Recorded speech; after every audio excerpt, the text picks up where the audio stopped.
आकृति recording studio गोगरी कुंडी।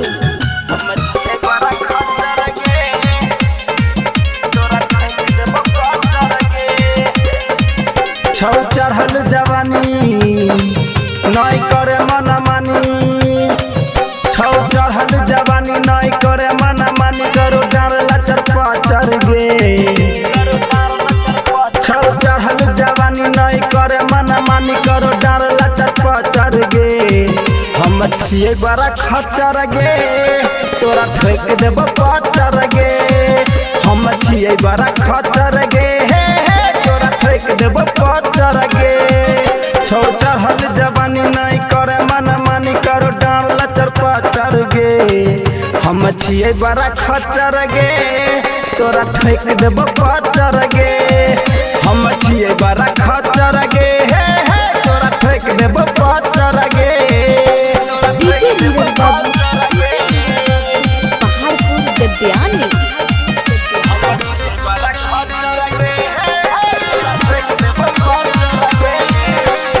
16 बरस में गदरल जवान छौ, देखी के तोरा हेगे बुढ़बो के मन छौ।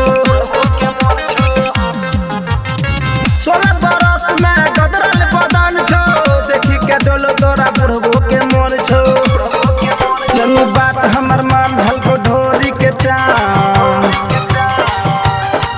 तनी बात हमर मान झल को ढोरी के चाम। नहीं बोले बकर बकर गे, हम छिए बड़ा खचर गे, तोरा ठोक देब पाचर गे। हम छिए बड़ा खचर गे, तोरा ठोक देब पाचर गे। डीजे नीरज बाबू पहाड़पुर गद्यानी।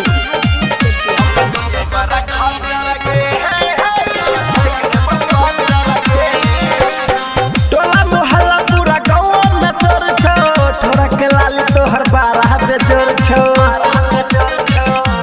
हाँ हाँ टोला मोहल्ला पूरा गाँव में चोर छो, ठोरा के लाली तोहर 12 बेजोर छो।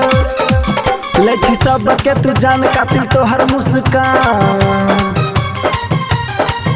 लड़की सब के तू जान कातिल तोहर मुस्कान। बिकी से नली हट कर गे, हम छिए बड़ा खचर गे, तोरा ठोक देब पाचर गे।